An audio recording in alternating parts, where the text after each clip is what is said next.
안녕하세요. 사연에 빠지다의 DJ 민영입니다. 오늘 사연자님은 세상이 이렇게 좁구나 라는 걸 새삼 다시 깨닫게 된 사건이 있었다는데요. 과연 어떤 사연인지 들어보겠습니다. 오늘도 두 가지 사연 준비되어 있는데요. 끝까지 들어주실 거죠? 그럼 오늘의 사연 함께 시작해 볼게요. 안녕하세요. 저는 이혼한 지 딱 1년이 지난 30대 이혼녀입니다. 저는 결혼 생활이 좀 힘들기는 했어도 제가 이혼까지 하게 될 줄은 꿈에도 몰랐어요. 남편과 살면서 이래저래 힘든 일은 많았어도 잘 참고 살다 보면 언젠가는 다른 부부들처럼 평범하게 살 수 있을 줄 알았거든요. 저와 남편은 결혼정보회사에서 소개로 만나 결혼했습니다. 사실 저는 30이 다 될 때까지 전혀 결혼 생활이 없었는데 어머니가 30 전에는 무조건 결혼해야 한다고 자꾸만 부추기시는 바람에 얼렁뚱땅 선을 봐서 결혼을 했어요. 물론 그렇다고 아무 남자라도 좋은 건 아니었어요. 남편과 다른 건 몰라도 조건은 잘 맞았거든요. 남편과 결혼한 이유는 제가 생각했던 남편감으로서 기준에 다 부합했기 때문이에요. 남편과 처음 만났을 때 30이 넘은 남자라고 하기엔 좀 순수해 보였어요. 남편은 자리에 앉자마자 쉬지 않고 본인의 부모님 이야기를 했어요. 부모님께서 부부 사이가 굉장히 좋으시대요. 그리고 말끝마다 본인은 부모님을 매우 존경한다고 했죠. 처음엔 그 모습이 굉장히 솔직하고 좋아 보였습니다. 부모님께서는 젊어서 형편이 좋지 않으셨는데도 언제나 주변에 힘든 사람이 있으면 외면하지 않고 물심양면으로 도와주셨어요. 제가 그런 모습을 보고 자라서 그런지 저도 부모님처럼 하루라도 빨리 가정을 이뤄서 화목하게 지내는 게 꿈이에요. 다른 건 몰라도 자식이 부모님을 공경하고 존경한다는 게 저로서는 새롭고 신선했습니다. 저는 그러질 못했거든요. 저희 부모님은 제가 어렸을 때부터 사이가 안 좋으셔서 매일 싸웠어요. 저랑 동생 앞에서도 서로를 매일 헐뜯고 미워했죠. 그런 모습을 보고 크다 보니 저는 부모님을 믿고 신뢰할 수 없었습니다. 원래 사람은 자신에게 없는 걸 부러워하잖아요. 저는 화목한 가정에서 자란 아이들이 항상 부러웠어요. 남편의 그런 순수한 모습이 좋았던 저는 어느새 남편에게 홀딱 넘어가 콩깍지가 씌이고 말았습니다. 남편은 만나면 만날수록 참 착한 사람이었어요. 저에게 잘하는 건 물론이고 제 주변 사람들까지 항상 챙겼죠. 저녁을 먹다가 맛있는 걸 먹으면 항상 포장해서 부모님께 갖다 드리라고 했어요. 그뿐만이 아니에요. 제가 친구들과 만나고 있으면 늦게라도 데리러 와서 친구들과 먹은 밥값을 계산하고 친구들 택시비까지 본인이 결제했습니다. 남편은 주변에 친구가 많았어요. 모임도 많고요. 저야 남편이 워낙 성격도 좋고 주변 사람들을 잘 챙기는 사람이니 당연한 일이라고 생각했습니다. 거기다가 남편이 참 대단했던 게 그렇게 친구가 많고 모임이 많아도 저와 만나는 동안 저에게 소홀했던 적이 없었어요. 옆에서 보니까 부모님에게도 참 잘하는 것 같더라고요. 남편의 그런 점을 보며 저는 참 많이 배웠어요. 저는 항상 저에게 소홀하고 관심 없는 부모님만 탓하며 미워하기만 했는데 남편을 보니 자식도 부모에게 살뜰하게 잘하면 자연스레 부모님도 자식을 믿고 챙겨주시는구나 싶더라고요. 물론 연애할 때는 남편의 그런 점이 좋았어요. 참 다정하고 남을 잘 챙기는 사람이구나 싶어서요. 그런데 결혼하고 보니 남편이 도가 지나쳐도 너무 지나치더군요. 알고 보니 남편은 좋게 말해서 사람이 착한 거지 호구나 다름없었습니다. 결혼하면 결혼 전처럼 매일 친구들 만나고 모임에 매번 참석하기 어렵잖아요. 남편도 저와 결혼하고 나서는 저와 시간을 보내느라 친구들과 사이도 소홀해지고 모임에도 잘 나가지를 못했어요. 그러던 어느 날이었어요. 저는 생각지도 못할 이야기를 듣게 됐습니다. 일요일 아침이라 원래라면 남편이 고등학교 때 친구들을 만나 축구를 하는 날이었어요. 그런데 남편이 전날 저와 늦게까지 데이트를 하고 야간 영화를 보고 들어와서 피곤하다며 아침 축구를 빠졌습니다. 그런데 이른 아침부터 남편 핸드폰이 울리더군요. 아직 잠에서 덜 깬 남편이 전화를 받았습니다. 그런데 옆에서 자고 있던 저에게 들릴 정도로 남편 친구가 소리를 치더군요. 야, 너 축구장 대여를 안 냈어? 오늘 내는 날이라는데. 그리고 오늘 너 축구 안 나온다고 그랬다며? 네가 안 나오면 우리 아침은 누가 쏘냐? 순간 저는 제 두 귀를 의심했습니다. 제가 잠결에 말을 잘못 들은 줄 알았어요. 그런데 곧바로 남편이 어쩔 줄 몰라 하더니 우물쭈물 하더군요. 내가 어제 너무 늦게 들어와서 너무 피곤한 거 있지? 다음 주에 내가 가서 다 낼게. 남편은 축구장 결제일인 걸 깜빡했다면서 본인이 다음 주에 가서 내겠다고 했습니다. 순간 저는 남편이 축구 모임 총무라도 되는 줄 알았어요. 그런데 아니랍니다. 20살 때부터 지금까지 내내 남편이 축구장 대여료를 다 냈대요. 한 달에 50만 원이 넘는 돈을요. 다음 주에 와서 네가 내는 거야 당연한 거고 지금도 안 와서 우리 다 아침밥 굶고 집에 가게 생겼잖아. 내가 쪽팔리게 전화까지 해야겠냐? 오늘 안 나올 거면 내 통장으로 밥값 입금이라도 해라. 넉넉하게 보내. 네 덕분에 맛있는 거나 좀 먹게. 그 순간 저는 자리에서 벌떡 일어났습니다. 장난이라고 하기엔 남편의 반응도 이상하고 친구라는 놈의 말투도 이상했습니다. 사실 그전에도 몇 번 이해가 안 됐던 상황이 있었어요. 남편은 항상 친구들을 만나고 오면 특별한 일이 없어도 본인이 계산했습니다.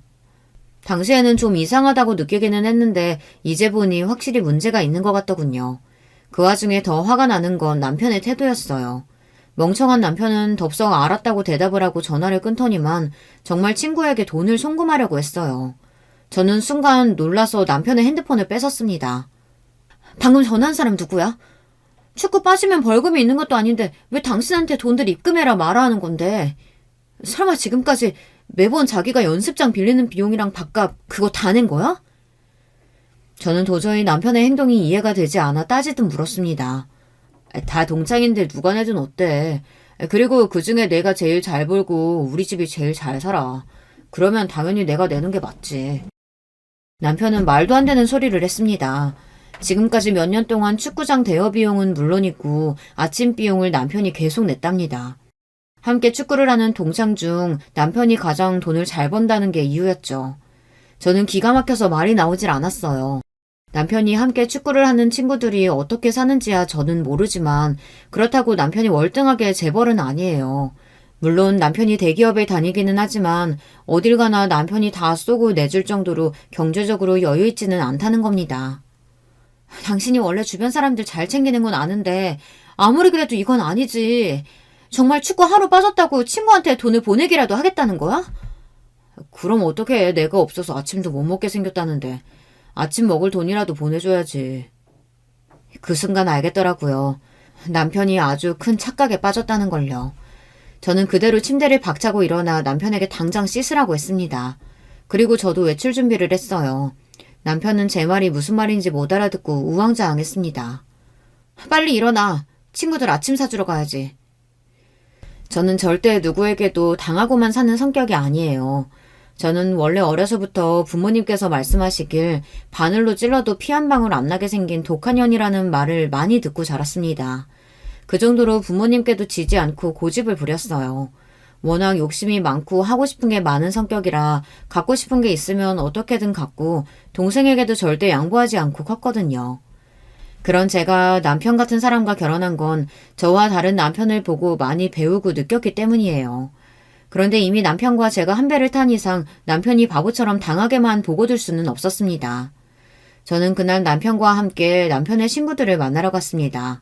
경기장에 제가 남편과 함께 나타나자 남편 친구들은 적잖이 놀란 것 같았어요. 겉으로는 재수씨가 웬일이냐며 반기는 척 했지만 그 표정 뒤로 불편해하는 게 분명하게 느껴졌죠. 거기다가 더 화가 나는 건 남편 말이 틀렸다는 겁니다. 친구들이 사정이 힘들어서 축구장 대여료도 남편이 내고 밥도 사는 거라고 했는데 전혀 그래 보이지 않았어요. 다들 한눈에 봐도 비싼 명품 시계를 차고 외제차를 타더군요. 그 모습을 보는데 순간 열불이 터져서 저도 모르게 얼굴이 빨개지더군요. 저는 일부러 더 밝은 척 웃으며 결혼하고 제대로 인사도 못했으니 오늘은 제가 맛있는 걸 사드리겠다고 하고 근처 식당으로 갔습니다. 남편은 정말 제가 본인 친구들에게 인사를 하려고 간 건 줄 알고 좋아했지만 저는 아니었어요. 조금이라도 제 심기를 건드리면 그 자리에서 다 깽판을 쳐버릴 생각이었죠. 그런데 역시나 제 생각이 맞았습니다. 남편과 함께 몇 년 동안 축구를 해왔다는 그 친구놈들은 진짜 친구가 아니었어요. 남편을 호구로 생각하고 있었습니다. 준석이 이 새끼는 진짜 복을 타고났다니까. 초등학교 때까지는 우리 집 지하에 살면서 여름에 물 차면 물퍼 나르고 겨울에는 매일 보일러 동파돼서 찜질방 가서 살더니만 고등학교 가자마자 이 새끼 아버지가 졸부되고 인생 피더니 장가도 돈 많은 처가 얻어서 갔잖아. 아, 너무 부럽다. 아침부터 남편에게 전화해대던 바로 그 친구놈이더군요. 알고 보니 남편이 어릴 때 그놈 집에서 새를 살았었는데 매일 본인이 무시하던 남편이 지금은 본인보다 훨씬 잘 됐으니 자격지심이 어마어마했어요. 거기다가 그 친구뿐 아니라 다른 친구들도 비슷했습니다. 재수씨 그거 알아요? 준석이 이 새끼 중학교 때 급식비 없어서 우리 집에서 자전거 타면서 신문 돌리고 그런 거. 그때 매일 다리에 힘 풀려서 슬쩍 건들기만 해도 넘어지고 진짜 찌질했었는데 지금은 남자 구실이나 하나 몰라. 도대체 뭐가 재미있는 건지 모르겠는데 남편 친구들은 신이 나서 낄낄거렸습니다. 더군다나 남편은 자기를 놀리는 말인 줄도 모르고 같이 따라서 웃었어요. 저는 남편의 옆구리를 쿡 찔렀습니다. 그런데도 눈치 없는 남편은 전혀 못 알아듣고 연신 호구짓을 하더군요. 너희 먹고 싶은 거 있으면 더 시켜. 오늘은 우리 와이프가 다 쏘는 거니까. 이래서 졸부는 상종 못한다니까. 이 새끼 아버지가 돈 좀 벌었다고 지금 좀 살만하다고 옛날 생각 못하고 나대는 것 좀 봐. 그래봤자 너희 아버지가 옛날에 남의 집 화장실 변기 고치고 하수구 뚫고 다니는 게 어디 가냐? 맞다. 너희 엄마는 우리 아버지 회사까지 찾아와서 보험 들라고 구걸하고 다니셨지? 순간 저는 너무 화가 나서 표정 관리가 되지 않았어요. 야야, 재수씨도 있는데 그런 소리 하면 어떡하냐? 재수씨 너무 기분 상하지 마세요. 우리가 준석이랑 어려서부터 너무 친해서 그런 거니까. 오늘은 재수씨가 쏘는 거니까 우리 그럼 메뉴 하나씩 다들 포장해서 가도 되죠? 그럼 우리 와이프 그런 거로 기분 안 상해. 다들 메뉴 하나씩들 포장해가. 그 순간 저는 그대로 자리를 박차고 일어났습니다. 도저히 그 자리에 그냥 있을 수가 없더라고요. 집안 사정이 힘들어서 그 어린 나이에 새벽부터 일어나서 신문 돌렸으면 대단한 일이지. 다들 친구라면서 그게 뭐가 웃기다고 낄낄거려요? 그런 친구한테 밥이나 얻어먹고 다니면서 도대체 누가 누구더러 찌질하다고 하는지 모르겠네. 재수씨, 무슨 말을 그렇게 해요? 우린 그냥 웃자고 하는 소린데. 안 그래, 준서가? 그래, 여보. 친구들은 그냥 웃자고 하는 소린데 왜 그래? 저는 남편 입에서 친구라는 소리가 나오자마자 너무 화가 나서 참지 못하고 그대로 식당을 나와버렸어요. 그러자 놀란 남편이 따라왔습니다. 따라 나온 남편이 저에게 왜 그러냐고 오히려 되묻는데 기가 막히더군요. 제가 바보가 아닙니다. 친구들끼리 서로 농담하고 장난하는 거랑 사람을 무시하고 깔아뭉개는 거랑 구분을 못하는 사람이 아니에요. 이 친구들은 지금까지 내내 남편을 호구로 알고 가지고 놀았던 겁니다. 문제는 남편도 마찬가지라는 겁니다. 남편은 친구들이 본인을 무시하고 가지고 노는 것도 모르고 바보 취급을 당하고 있는 건지 아니면 알면서도 친구들과 잘 지내기 위해 그냥 대충 참고 넘어가는 건지 알 수 없었지만 저는 참을 수가 없었습니다. 차에 올라탄 저를 따라온 남편은 바보 같은 얼굴로 저에게 왜 그러냐고 물었습니다. 저는 너무 답답해서 속이 터질 것만 같았어요. 웃기긴 도대체 뭐가 웃기다는 거야? 내 눈엔 당신이 호구짓 하는 거 다 보이는데 당신 앞으로도 계속 축구장 대여비 내고 밥값 내면서 저 인간들이랑 친구로 지내면 나 진짜 가만히 안 있을 거야. 그러니까 당장 축구부터 그만둬. 저도 어린애가 아니다 보니 남편처럼 착하고 순진한 사람 곁에는 항상 그런 점을 이용하려는 사람들이 꼬이기 마련이라는 거야 잘 알고 있었지만 오랫동안 알고 지내왔던 친구들이 남편에게 그랬다는 점에서 저는 적잖이 충격을 받았습니다. 특히나 그 이후 남편의 반응이 더 기가 막혔어요. 자기야말로 왜 이래? 내가 아무렇지 않다는데 당신이 친구들 앞에서 이렇게 화내고 나오면 내가 앞으로 곤란해지잖아. 순간 저는 기가 막혀서 말문이 다 막혔습니다. 호구짓 하는 걸 답답해서 도와줬더니만 남편은 오히려 저 때문에 본인이 곤란해졌다며 짜증 섞인 목소리로 말하더군요. 그러더니 한다는 말이 더 가관이었어요. 당신은 모르겠지만 저기 아내 친구들 어릴 때부터 서로 부모님까지 다 알고 지내는 친구들이야. 당신이 그렇게 화를 내고 나왔으니 내 친구들이 뭐라고 하겠어. 당장 들어가서 내 친구들한테 사과하고 밥값 개선하고 나와. 당신이 밥 산다고 데려와서 이러면 어떡해. 애들이 밥 사기 싫어서 일부러 그러는 줄 알 거 아니야. 남편은 제가 생각한 것보다 훨씬 더 호구였습니다. 지금까지 저렇게 바보처럼 살았으니 저런 거지 같은 애들한테 개무시나 당하며 살았던 거죠. 더군다나 더 실망스러웠던 건 저를 대하는 태도였습니다. 친구들 앞에서는 찍소리도 못하고 있더니만 오히려 저한테 화를 내더군요. 그 이후로 한동안 남편과 사이가 좋지 않았어요. 그전까지는 남편이 착하고 좋은 사람이라고 생각해서 남편의 생각을 존중해 준 거였는데 남편의 실상을 알고 보니 저도 남편에게 실망스럽더라고요. 그런데 얼마 뒤 남편이 왜 그 모양 그 꼴인지 알게 된 사건이 있었습니다. 남편이 바보짓을 하고 다니는 게 다 시부모님 때문이더라고요. 어느 날이었어요. 저는 출근해서 일하고 있었는데 남편에게 전화가 왔더라고요. 그때도 저랑 남편 사이가 풀리지 않았을 때라 저는 시큰둥하게 전화를 받았습니다. 그런데 남편 말이 시부모님께서 갑자기 시댁에 좀 오라고 하신다고 퇴근하고 시댁에 가자고 하더군요. 저는 너무 피곤해서 썩 내키지는 않았지만 시부모님이 직접 연락까지 하셨다고 하니 남편에게 그러자고 했습니다. 저와 남편은 퇴근하고 시댁으로 바로 갔어요. 그런데 집안 분위기가 심상치 않더군요. 시어머니는 뭔가 심기가 좋지 않으신지 주방에서 나오지도 않으셨고 시아버지만 저희를 반겨주셨어요. 저는 무슨 일인가 싶어 시아버지께 가볍게 인사하고 주방으로 들어갔습니다. 그런데 시어머니께서 표정이 영 좋지 않으시더라고요. 저는 아무래도 분위기가 이상해서 시어머니에게 무슨 일 있으시냐고 물었어요. 그러자 시어머니께서 너희 아버지 때문에 살 수가 없다고 하소연을 하시더군요. 알고 보니 저희가 오기 직전에 시부모님 두 분이 좀 다투신 것 같았어요. 다투신 이유가 그런데 저희와 관계가 있더라고요.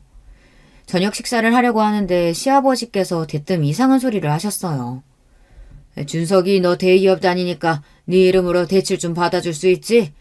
네가 내일 은행에 가서 대출 3천만 좀 받아서 나한테 좀 보내줘라. 내가 지금 당장 융통할 돈이 없어서 그런데 다음 달 말일이면 돈 나오니까 그때 갚아줘봐. 순간 저는 눈이 휘둥그레졌습니다. 아무리 가족이라도 그렇지 3천을 대출까지 받아서 빌려달라니요. 저는 당황해서 시아버지께 무슨 일이시냐고 물으려던 참이었는데 그 순간 시어머니께서 버럭 소리를 지르셨습니다. 이 인간아! 내가 그렇게 애들한테 말하지 말라고 말렸는데 결국은 하네. 준석아, 네 아버지 또 세탁소 하는 윤상이 아버님 도와주려고 하는 짓이니까 절대 대출 받아주지 마. 이 옆에 내가 어디 감히 남자들 하는 일에 간섭이야 간섭은? 윤상이 내가 남이야? 우리가 옛날에 그 집에서 얻어먹은 쌀이 얼만데 이 정도도 못 도와줘? 알고 보니 윤상이는 얼마 전 축구 모임에서 봤던 남편 친구더라고요. 아주 대대로 그 집에 호구짓을 하고 계셨습니다. 가족은 무슨 지난번에도 5천이나 빌려주고 아직도 못 받고 있으면서 아들한테 빚까지 내라고 해서 도와준다는 게 말이 돼? 내가 정말 며느리 볼 낯이 없어. 내가 이번 달에 수금이 늦어져서 그런 거지. 다음 달이면 그깟 3천만 드는 거 일도 아니야. 그때까지만 자식들한테 빌릴 수도 있지. 낯이 없긴 뭐가 없어. 윤상의 아버지면 당연히 도와드려야죠. 저 예금 들어가 있는 거 있으니까 그거 내일 찾아다가 드릴게요. 대출받을 필요 없으니까 걱정하지 마세요. 역시 우리 아들 나를 닮아서 속이 넓다니까. 사실 윤상이 내면 우리가 돈 3천이야 그냥 줄 수도 있는 돈이지 뭐. 저는 순간 말문이 막혀서 말이 나오질 않았습니다. 남편이 말한 은행에 예금해둔 돈은 나중에 더 큰 집으로 이사하려고 저와 함께 모으는 돈이었어요. 엄연히 함께 모은 돈인데 그 돈을 저와 상의 한마디 없이 본인 마음대로 쓴다고 하니 저로서는 어이가 없더군요.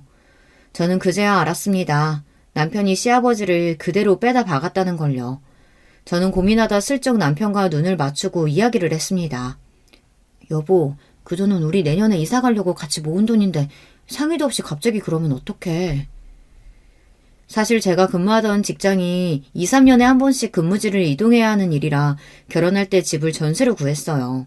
거기다가 현재 사는 전셋집 주인이 내년에 직접 들어와서 살 예정이라 저희는 내년에 무조건 이사를 해야 해요. 더군다나 저희 부부가 내년에는 아이도 가질 계획도 하고 있어서 내년에 이사할 때는 집을 사서 가기로 했습니다. 그래서 조금 빠듯하더라도 월급의 7, 80%를 저축하고 있었습니다. 그런데 그런 중요한 돈을 남편이 저와 상의도 없이 멋대로 쓰겠다고 하니 기가 막히더군요. 그런 와중에 제 말이 거슬렸는지 시아버지께서 나서서 제게 언성을 높이시더군요. 어허, 새아기, 너 그렇게 안 봤는데 시부모님 있는 앞에서 남편한테 일일이 토달고 그러냐? 너희 친정에서 그렇게 가르치든? 그리고 내가 언제 너희 돈 떼먹는다 그랬어? 다음 달이면 내가 준다고 했잖아.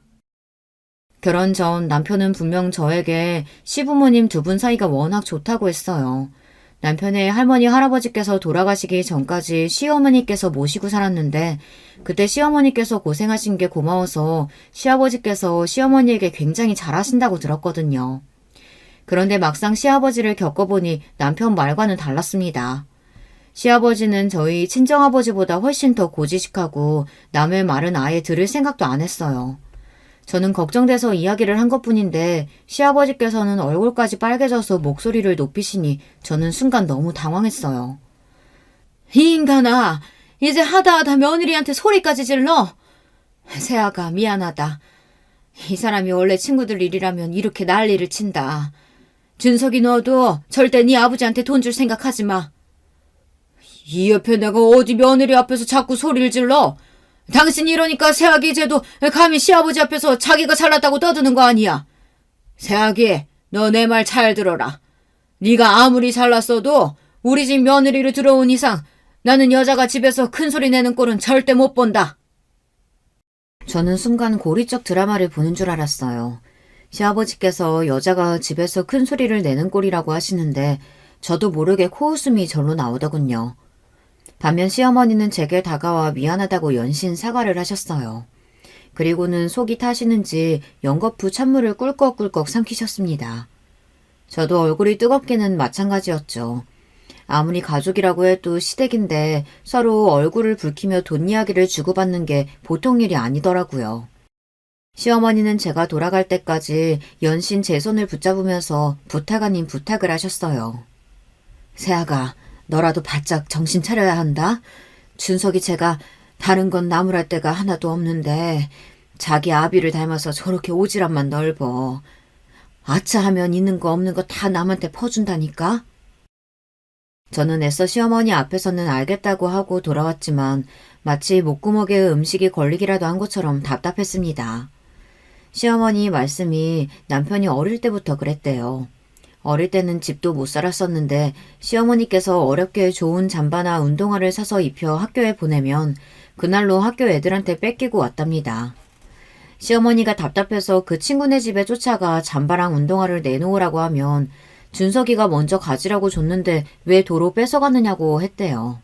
기가 찬 시어머니가 잠바며 운동화를 다시 찾아서 집에 오면 남편은 오히려 쪽팔리게 왜 그랬냐고 시어머니에게 따지며 울먹였답니다. 자기가 친하게 지내고 싶어서 맞춘 게 맞다고요. 저는 제 두 귀로 듣고도 남편을 이해할 수 없었어요. 얼마 전 보았던 남편 친구들이 했던 말이 맞았습니다. 남편은 찌질해도 너무 찌질했어요. 사실 시부모님은 남편이 고등학교에 가기 전까지도 굉장히 힘들게 사셨답니다. 시아버지는 손으로 할 수 있는 노동이라는 노동은 안 해본 게 없을 정도로 다 하셨고 시어머니도 남의 집에서 일도 하시고 보험이며 식당이며 안 해본 일이 없으시더라고요. 그러다가 시아버지께서 힘들게 모은 돈으로 사업을 시작하셨는데 그게 대박이 나서 몇 년 새 집도 사고 차도 사고 승승장구를 했답니다. 그런데 시어머니 말씀이 가족이며 친구들한테 돈만 안 뜯겼어도 지금보다는 훨씬 더 잘 살았을 거랍니다. 시아버지는 자기 핏줄만 챙기고 같이 사는 여자는 고생하든 말든 신경도 안 쓰는 전형적인 고지식한 할아버지였어요. 시아버지의 만행은 거기서 끝이 아니었어요. 시아버지는 정말로 남편에게 돈을 받아 윤상인지 뭔지 아는 남에게 줬습니다. 제가 남편과 싸우면서까지 말렸는데도 남편은 제 말을 들은 채도 안 했어요. 저는 순간 억울한 생각이 들었습니다. 남편에게 속았다는 느낌이 들었어요. 그로부터 얼마 뒤 제가 사람을 잘못 봐도 한참을 잘못 봤구나 싶었던 사건이 있었습니다. 알고 보니 결혼 전 제가 남편의 집안에 대해 알고 있던 조건이 달라도 너무 다르더라고요. 제가 남편을 만나기 전 결혼정보회사에서 전해 듣기로는 시아버지의 사업 규모가 직원 20명이 넘는 규모에 연 매출 100억 원 이상으로 알고 있었어요. 거기다가 15년 이상 운영해온 안정적인 회사라고 알고 있었죠. 그런데 실상을 알고 보니 시아버지가 운영하는 제조회사 앞으로 빚이 어마어마하더라고요. 시아버지가 돈 번을 거의 대출 이자로만 내고 있었어요. 제가 이런 사실을 알게 된 게 얼마 되지 않아요. 결혼하고 좀 이상했던 게 시아버지께서 사업을 하시는데도 시어머니께서 아직도 보험 판매 일을 하시더라고요. 제가 이상해서 남편에게 물었는데 남편 말로는 시어머니께서 워낙 젊을 때부터 쉬지 않고 일을 하신 분이라 집에 있으면 유독 답답해 하신답니다. 그래서 여전히 소일거리로 보험을 하는 거래요. 저는 남편 말을 철석같이 믿었습니다. 그런데 남편 말은 사실이 아니었어요. 제가 시댁에 잠깐 들릴 일이 있어 갔었는데 시어머니께서 시아버지와 싸우고 계시더라고요. 두 분 다 얼마나 흥분하셨는지 제가 비밀번호를 누르고 현관에 들어섰는데도 제가 온 줄을 모르시더라고요. 그 전에도 비슷한 상황을 종종 보기는 했는데 그날은 상황이 심각해 보였습니다. 말해봐야 당신이 내 말은 안 들으니까 나도 당신이 알아서 하겠거니 하고 지금까지 넘어갔는데 이제 더는 안 되겠어. 이러다가 우리 사는 집까지 다 경매로 넘어가게 생겼잖아. 어떡할 거야? 이 집까지 넘어가면 어떡할 거냐고! 이 애패 내가 재수없는 소리라고 있어. 내 공장이 몇 평인데 그깟 몇 억을 못 갚을까봐 걱정을 해. 우선 시골에 땅 팔리는 대로 다 갚아줄 거니까 당신은 그 입 다물고 있어. 그 땅이 우리 땅이야? 고모들이 알면 가만히 안 있을 텐데 어쩌려고 그래? 어허, 내가 우리 집 장남인데 누가 뭐라 그래? 더군다나 내가 지금까지 누나들한테 해준 게 얼만데. 그 땅 좀 판다고 나한테 뭐라고 하면 내가 가만히 있을 줄 알아? 으이구, 평생 마누라한테는 생활비 10원 한 장 주지도 못하는 인간이 잘났다고 큰 소리는. 아휴, 내가 저 인간 때문에 제 명에 못 살지, 못 살아. 시부모님이 다투시는 소리를 듣다 저는 아무래도 들어가기 민망해서 그냥 그대로 시댁을 나와버렸습니다. 남편은 자기 부모님에 대해 제대로 모르는 게 확실했어요. 저런 모습을 보고도 본인 부모가 서로를 존중하고 위한다는 말이 나올지 모르겠습니다. 그날에서야 알았어요. 남편이 제게 한 말은 사실이 아니라는 걸요. 물론 결혼 전에는 시아버지 사업이 괜찮았을 수도 있어요. 하지만 지금은 아니었습니다. 더군다나 시어머니는 지금까지 살면서 시아버지에게 생활비 한 푼을 받아본 적이 없다고 하셨어요.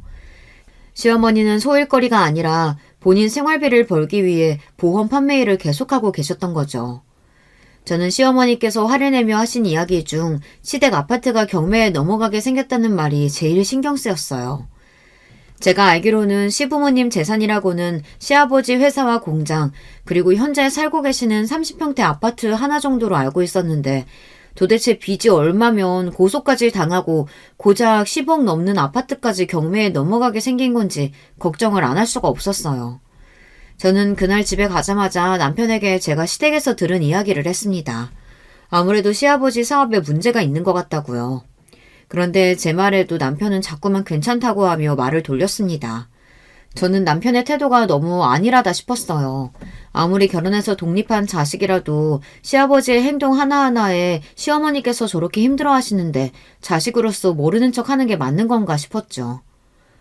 시댁일이니까 나도 웬만하면 간섭 안 하려고 했는데 도저히 어머님이 불쌍해서 가만히 못 있겠어. 아버님은 평생 남한테는 몇 천씩 떡하니 빌려주시면서 어머님한테는 지금까지 생활비도 안 주시고 그 연세에 나가서 일하게 하는 게 말이 돼? 당신은 그런 어머님이 가엾지도 않아? 저는 진심이었어요. 시아버지가 평소에 얼마나 돈 있는 걸 자랑하시고 허세를 부리시는지 몰라요. 그러면서 같이 사는 시어머니에게는 무관심하니 저까지 속이 다 상하더라고요. 제 말에 남편은 순간 표정이 확 변했어요. 우리 엄마가 불쌍하긴 뭐가 불쌍해. 당신은 아버지 공장 가보고도 그런 소리가 나와? 엄마가 사업 해본 적이 없어서 잘 몰라서 괜히 불안해하는 건데 어차피 아버지가 다 알아서 하실 거니까 당신은 걱정할 거 없어. 사람이 소리소리 지르고 욕하는 것만 싸우는 것이 아니라는 걸 저는 남편과 살면서 처음 알았습니다. 남편이 차라리 인상을 쓰고 저에게 소리라도 질렀으면 좋겠어요. 그러면 저도 같이 화를 내고 싸울 수나 있으니까요. 남편은 꼭 사람 좋은 사람처럼 온화한 얼굴을 하고 답답한 소리를 해댔습니다. 그런 얼굴을 보는 게 저는 천불이 나더라고요. 남편은 현실을 직시하지 못하고 자꾸만 제 앞에서 되지도 않는 자존심을 부렸습니다. 자기네 집은 전혀 문제가 없으니 걱정하지 말라는 소리만 했어요. 저는 아무래도 남편과 이야기를 해봐야 답이 나오지 않을 것 같아 이 답답한 마음을 해소하기 위해 시어머니와 둘이 따로 만났습니다. 시어머니에게는 둘이서만 데이트를 하자고 했어요. 저는 시어머니의 기분을 조금이나마 풀어드리고 싶어서 시어머니와 영화도 보고 맛집에도 갔습니다. 시어머니는 생각보다 너무 좋아하셨어요. 시어머니는 영화관에서 영화를 본 게 몇 년 만인지 생각도 안 난다고 하셨습니다. 저는 그런 시어머니가 신경 쓰여 앞으로는 저와 자주 보자고 했어요. 그래도 제 마음이 통했는지 시어머니께서 저를 편안해 하시는 것 같더라고요. 저는 이때다 싶어 슬쩍 며칠 전에 시댁에 갔다가 시부모님 두 분이 싸우고 계셔서 그냥 나왔다는 이야기를 꺼냈습니다. 그러자 시어머니께서 당황하시더라고요. 저는 무슨 일 있으시냐고 걱정돼서 엿듣는가라고 말씀드렸어요. 그러자 시어머니도 머뭇거리더니 결국은 이야기를 하시더라고요. 그런데 그 말에 놀랐습니다. 제 생각대로 시아버지의 사업에 문제가 있었어요. 얼마 전 시아버지 회사의 거래처들이 단체로 시아버지를 고소했답니다. 거래처마다 결제가 몇 억씩 밀려서 거래처들끼리 단합해서 시아버지를 고소했다더라고요. 그래서 그 돈을 거래처에게 제시한 시일 내에 갚지 않으면 시부모님이 사시는 아파트가 경매에 넘어갈지도 모른답니다. 저는 순간 놀라서 표정 관리가 되질 않았어요. 얼마 전까지 친구들한테 몇 천씩이나 빌려주시고 비싼 차도 척척 사시더니 왜... 저도 너무 이해가 안 돼서 저도 모르게 마음의 소리가 튀어나왔습니다. 제가 지금까지 봐온 시아버지는 돈을 쓰는데 거침이 없는 분이었어요. 어디를 가나 항상 본인이 계산하는 건 물론이고 주변에 누가 돈만 빌려달라고 하면 다른 사람한테 빌려서까지 주는 사람입니다. 거기다가 얼마 전에는 잘 타지도 않으시는 차를 2억이 넘는 외제차로 바꿨어요. 그때도 시어머니와 싸우셔서 저와 남편이 민망해 일찍 집에 왔었거든요. 사실 제가 타는 차가 10년이 됐어요.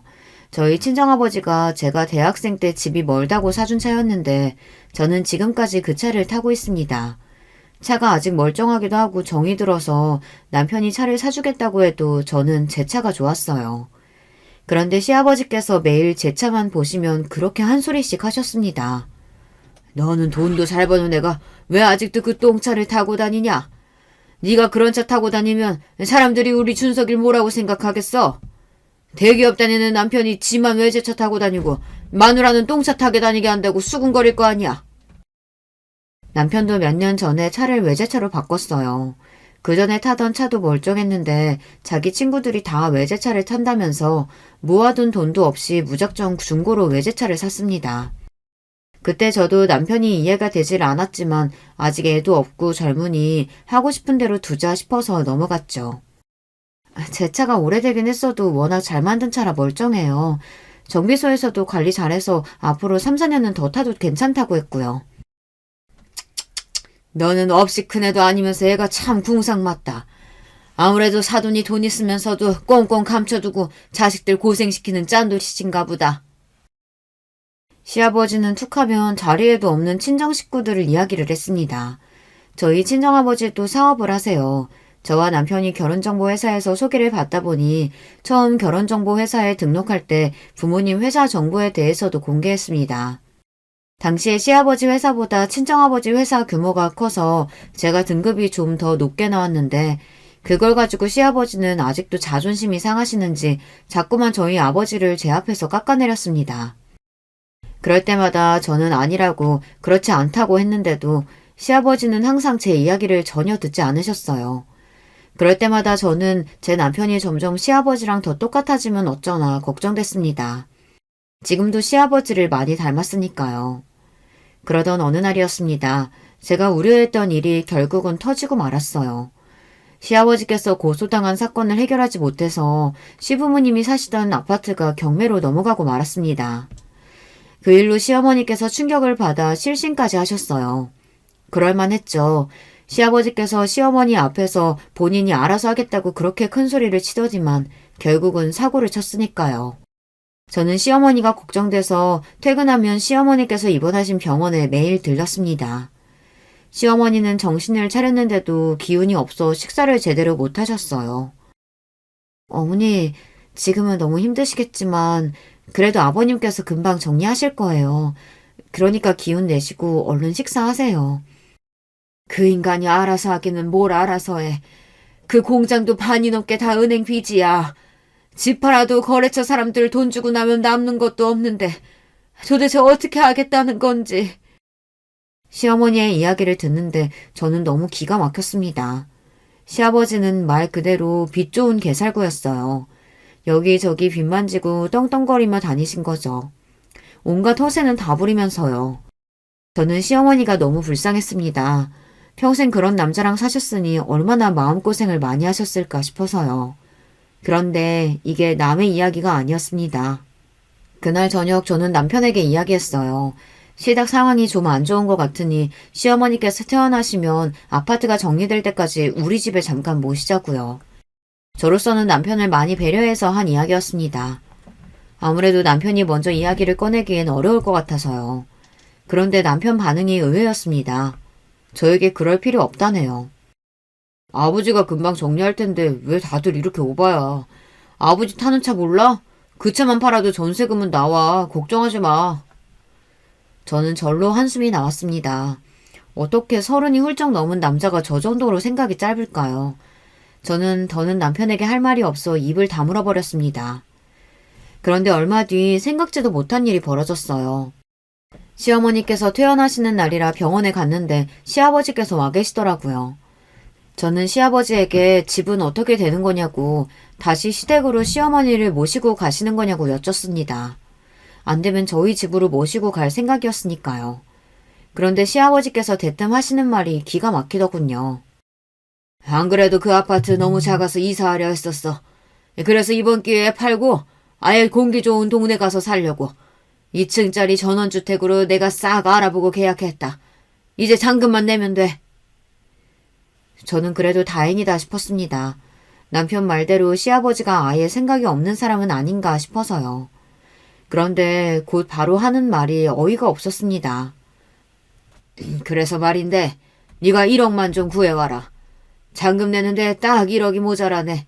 시부모 이사 가는데 며느리가 그 정도는 할 수 있지? 저는 순간 제 두 귀를 의심했습니다. 정말 제가 들은 1억이 맞나 싶어서요. 아버님, 제가 지금 당장 1억이 어디 있어요. 그리고 돈이 없으시면 형편에 맞게 구하셔야지. 두 분이 사시는데 2층짜리 전원주택이 웬 말이에요. 저는 너무 황당하고 기가 막혀서 버럭 말을 내뱉었습니다. 그런데 그 순간 시아버지 얼굴이 차갑게 굳었어요. 뭐야? 형편? 너 지금 말 다 했냐? 내가 고소 좀 당하고 집 좀 넘어갔다고 감히 네가 나를 무시해? 시아버지는 사람들이 다 있는 병원에서 저에게 고래고래 소리를 질렀습니다. 그러더니 저에게 너처럼 버릇없는 애를 며느리로 인정할 수 없다며 당장 나가라고 엄포를 놓으셨어요. 저는 황당해서 왜 이러시냐고 저도 가족인데 그런 소리도 못하느냐고 했습니다. 그런데도 시아버지는 저와 눈을 마주치지 않았어요. 저는 그대로 시어머니 얼굴도 못 보고 쫓겨나다시피 집에 왔습니다. 그런데 얼마 뒤 믿기지 않는 일이 벌어졌어요. 저는 남편과 이혼했습니다. 시아버지께서 다시는 저를 보고 싶어 하시지 않는다면서 남편에게 저와 계속 살면 부모와 자식 간 인연을 끊자고 했어요. 저는 세상에 무슨 이런 아버지가 있나 싶었는데 더 황당한 건 남편의 태도였어요. 남편은 저에게 당장 시아버지에게 가서 무릎 꿇고 사과를 하라고 했습니다. 그래도 용서해 주실지 모르겠지만 저에게 그렇게라도 하라네요. 안 그러면 정말 저와 이혼하겠대요. 그 순간 저도 지금까지 내내 붙잡고 있던 이상의 끈이 끊어지고 말았습니다. 제가 잘못한 것도 없는데 자꾸만 억울해지는 상황을 더는 참을 수 없었어요. 저는 그렇게 남편과 이혼했습니다. 처음엔 저도 그냥 시아버지에게 사과했어야 했나 하기도 했어요. 하지만 시간이 지날수록 차라리 잘 됐다 싶었습니다. 제가 주변에서 듣기로 시아버지의 사업이 결국은 부도가 났다고 하더라고요. 저는 그럴 줄 알았다 싶었습니다. 시아버지는 사업을 할 만한 사람이 아니었으니까요. 물론 시어머니가 걱정이 되기는 했지만 이제는 남남인데 더는 신경 쓰지 않고 살기로 했어요. 이혼녀로 살아간다는 것도 만만찮게 힘들었으니까요. 그러던 어느 날이었습니다. 제가 아버지를 만날 일이 있어서 강남의 호텔에 좀 들렸어요. 마침 주말이라 그런지 호텔에 결혼식이 많아 호텔 안에 사람이 많더라고요. 저는 영 정신이 없어 사람들이 많은 쪽을 피해 호텔 뒤쪽으로 가려던 참이었습니다. 그런데 그때 익숙한 차 한 대가 들어오다가 저를 발견하지 못하고 급하게 브레이크를 밟았어요. 끼익 소리와 함께 놀란 저는 얼음이 되어 제 앞에 멈춰선 차를 노려봤습니다. 그런데 마침 차가 익숙하다 했더니 제가 이혼 전에 탔던 바로 그 차였어요. 제가 운전석 쪽에 붙여두었던 스티커가 그대로 있더라고요. 이혼하기 직전에 제가 차를 바꿔서 주차장에 두고 왔던 차예요. 남편이 알아서 폐차한다고 해서 제가 서류까지 다 줬거든요. 그런데 그 차가 왜 여기 있나 의아했습니다. 저는 놀라서 차 번호판부터 확인했습니다. 그런데 역시나 제가 타던 그 차가 맞았어요. 그런데 그때였습니다. 마침 운전석에 있던 운전자가 내리더니 저에게 삿대질을 하며 소리를 지르려고 하더군요. 아유, 정말 젊은 여자가 눈이 있는 거야, 없는 거야? 네가 왜 여기 있냐? 저더러는 구질구질한 똥차 팔아버리라고 그렇게 소리를 지르던 양반이 그 차를 타고 저를 노려보고 있더군요. 알고 보니 시아버지가 부도가 나면서 다 팔고 아무것도 없으니 제 차를 넘겨받아 타셨나 봐요. 저에게 맨날 그렇게 똥차라고 무시하던 그 차를 말이죠. 그러더니 더 웃긴 건 시아버지가 본인 팔짱을 끼시면서 저를 향해 다가와 기분 나쁘게 비웃었습니다. 너는 전부터 느낀 거지만 참 네 주제도 모르는구나. 1억도 없어서 이혼당한 거지 같은 년이 이런 고급 호텔도 다니고? 시아버지는 또 시작이었습니다. 본인이야말로 이제 가진 거 없는 빈털털이라는 거 뻔히 다 아는데 제 앞에서 그나마 있는 척이라도 하고 싶은 건지 꼴에 저를 무시하더군요. 아버님이야말로 사업 다 망했다면서 이런 고급 호텔엔 어떻게 오셨어요? 구걸이라도 하러 오셨어요? 뭐 구걸? 내가 구걸 같은 걸 왜 해? 나도 여기 커피 마시러 왔다. 저도 웬만하면 다 늙어서 쭈글거리는 노인네 속까지 긁고 싶지는 않았지만 아무래도 시아버지 하는 꼴이 기가 막혀서 참을 수가 없었습니다. 자기 아들 이혼까지 시켜놓고 아직도 자기 잘못을 모르고 있는 꼴이 우스웠어요. 저는 시아버지와 똑같은 자세로 팔짱을 끼고 가늘어진 눈매로 비웃으며 시아버지를 쏘아봤습니다. 그러고는 참고 있던 말을 시원하게 뱉어버렸어요. 나는 또 제가 버린 똥차 타고 다니시길래 많이 힘드신가 보다 했죠. 사실은 이 호텔 저희 아버지 거예요. 그러니까 이제라도 아셨으면 우리 호텔에서 꺼져줄래요? 저는 그 순간을 아직도 잊지 못합니다. 쭉 찢어진 사악한 시아버지의 눈매가 바들바들 떨리던 그 모습을요. 뭐야? 이거 어디서 구랄치고 있어? 내가 분명 너희 아비 하던 사업 다 접고 시골 내려갔다는 얘기 들었는데. 시아버지는 제가 분명 눈동자까지 세차게 흔들리는 모습을 보았는데도 끝까지 안 그런 척 저에게 거짓말을 하고 있다고 물어붙였습니다. 그때였어요.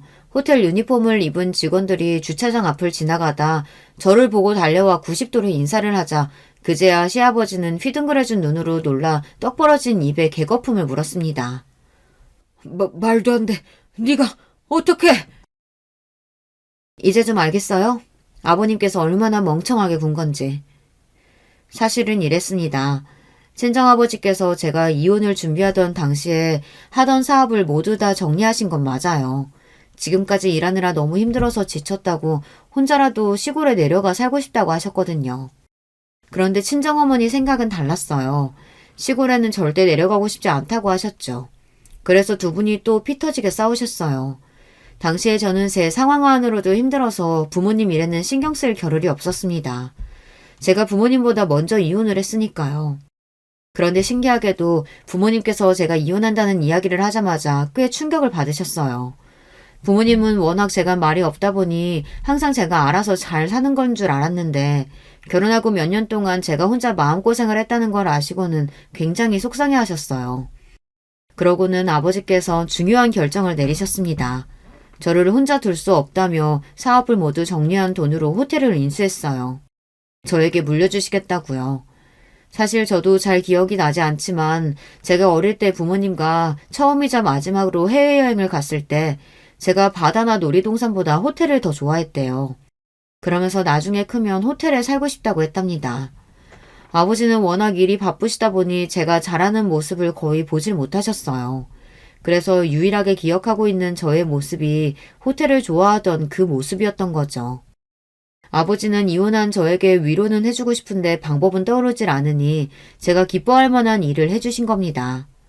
저도 처음엔 아버지의 말이 믿기지 않았지만 아버지는 정말로 대형 호텔을 인수했어요. 그리고 전문 경영인을 고용해 운영하고 계십니다. 덕분에 저는 언제든 호텔에 올 수 있어요. 저는 아버지가 기억하시는 대로 호텔을 좋아하더라고요. 호텔에 오면 아무것도 하지 않고 있어도 마음이 편했습니다. 그런데 이제는 마음만 편한 게 아니라 이혼한 뒤로 가슴 한켠에 남아있었던 시아버지에 대한 앙금마저 싹 녹아 내려갔네요. 제 말에 발을 동동 구르며 똥차에 올라타는 시아버지의 모습을 보는데 속이 너무 시원했어요.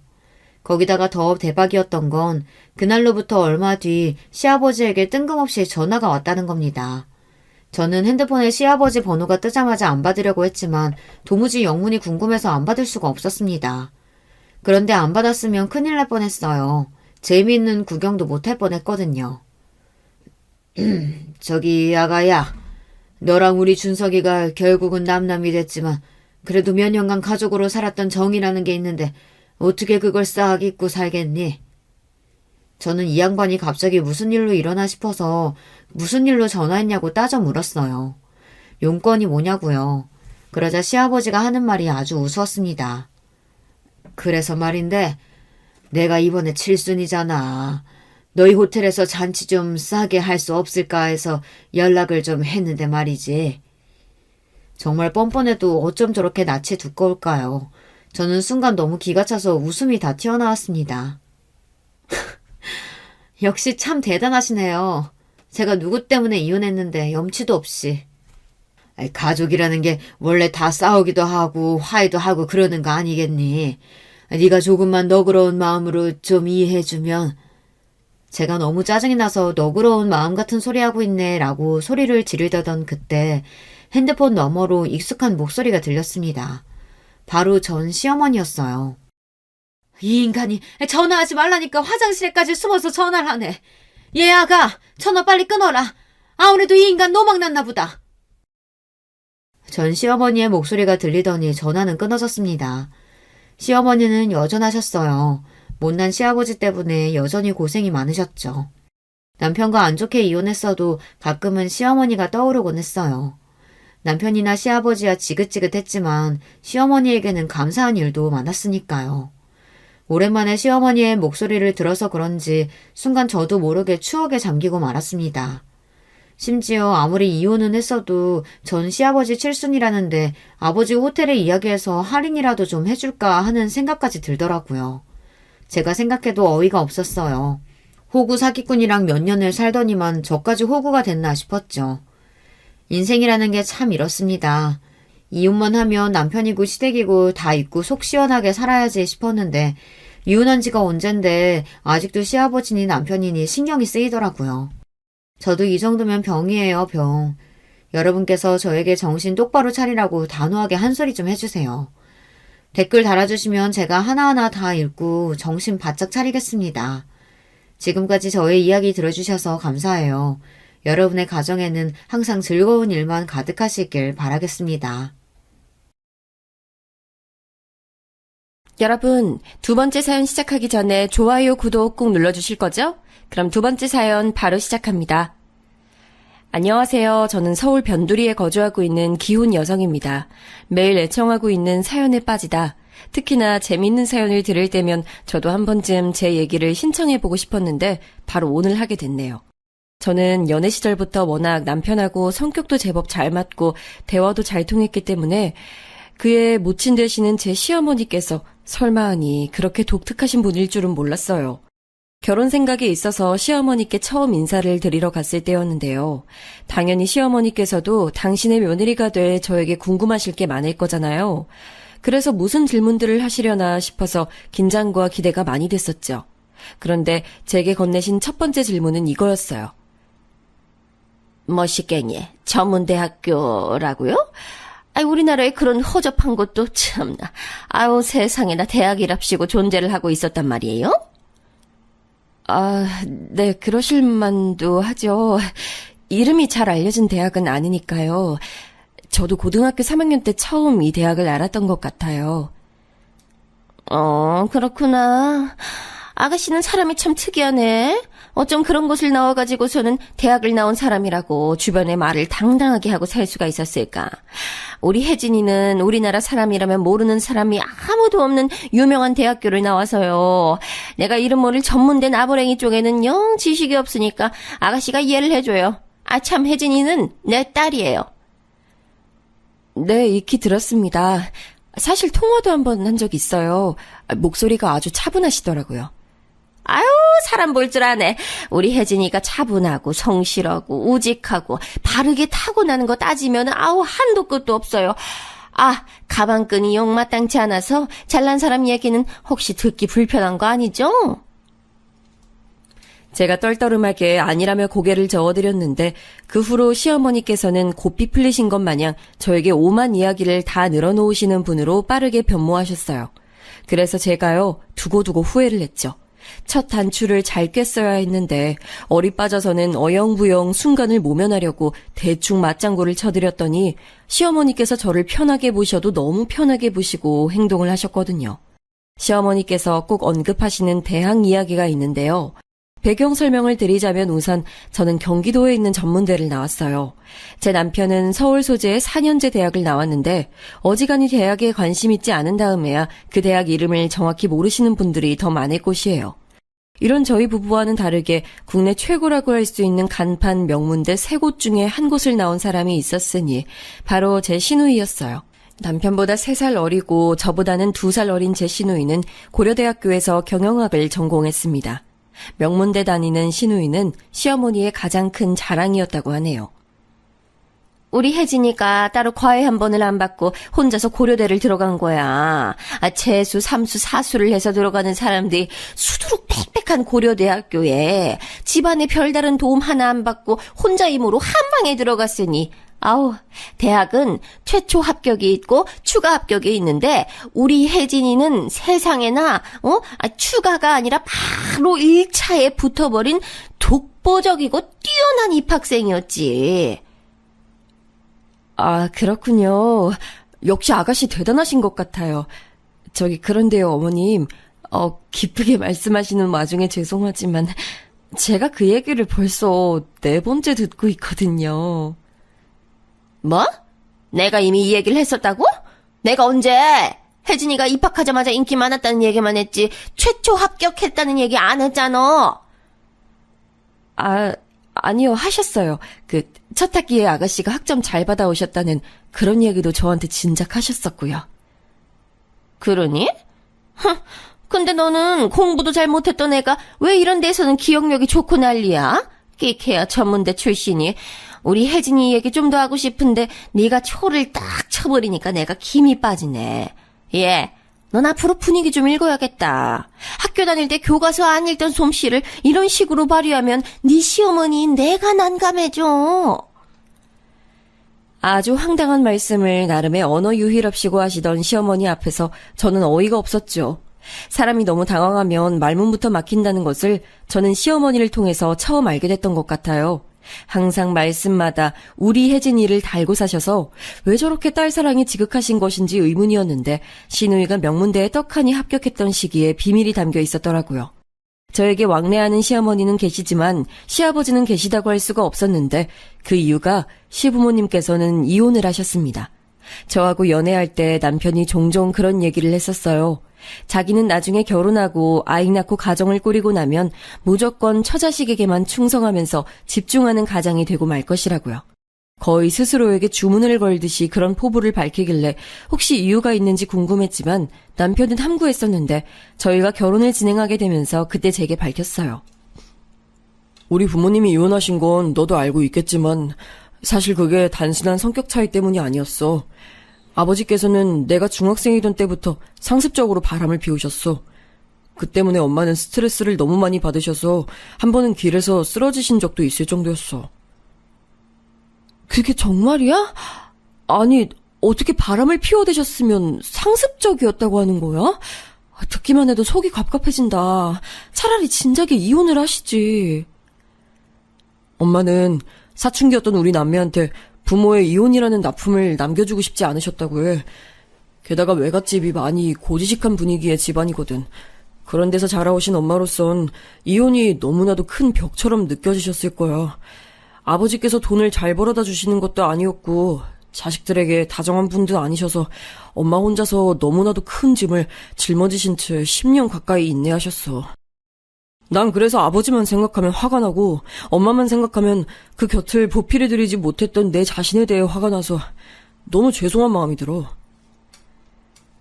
저는 상견례장 그리고 결혼식장에서 딱 2차례 시아버지를 뵀는데요. 외모만 보면 너무 멀쩡하고 풍채가 좋으셔서 상습적으로 질 나쁜 바람을 피우신 분 같아 보이지 않았기에 속으로 살짝 소름이 돋았어요. 역시 사람은 겉만 봐선 모르는 법이더라고요.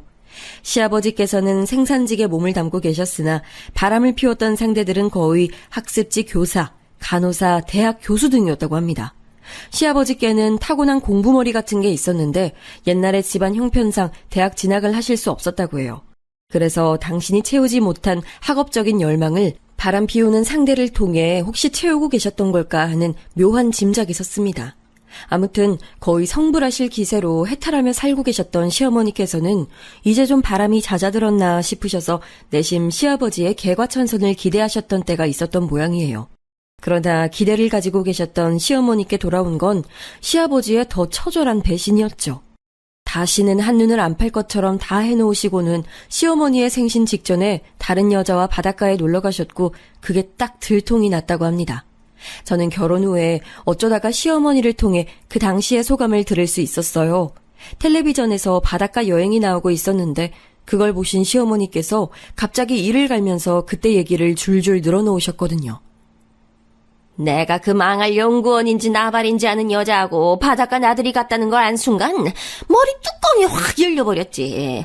지난 세월 참던 목까지 얹어져서 뚜껑이 열리다 못해 아주 박살이 나버렸어. 당장에 귀싸대기 후려치고 이혼서류 내밀었는데 그 나쁜 인간이 아무렇지도 않게 이혼서류에 대고 자기 지장을 찍더라. 어머니께 미안하다는 사과 한마디도 없이요?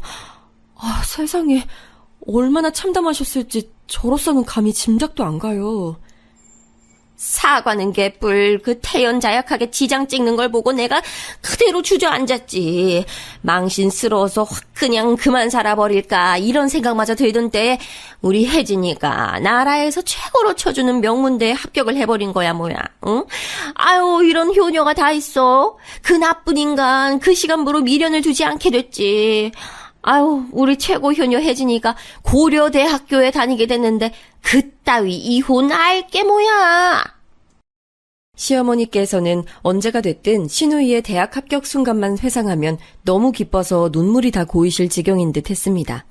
깔끔하게 시부모님은 갈라서셨지만 신우이가 들고 온 명문대학교 합격증을 통해 삶의 원동력을 되찾으신 시어머니와는 다르게 막상 이혼이 성립되자 시아버지께서는 태도를 바꾸어 은근하게 재결합 의사를 비춰오셨다고 들었어요.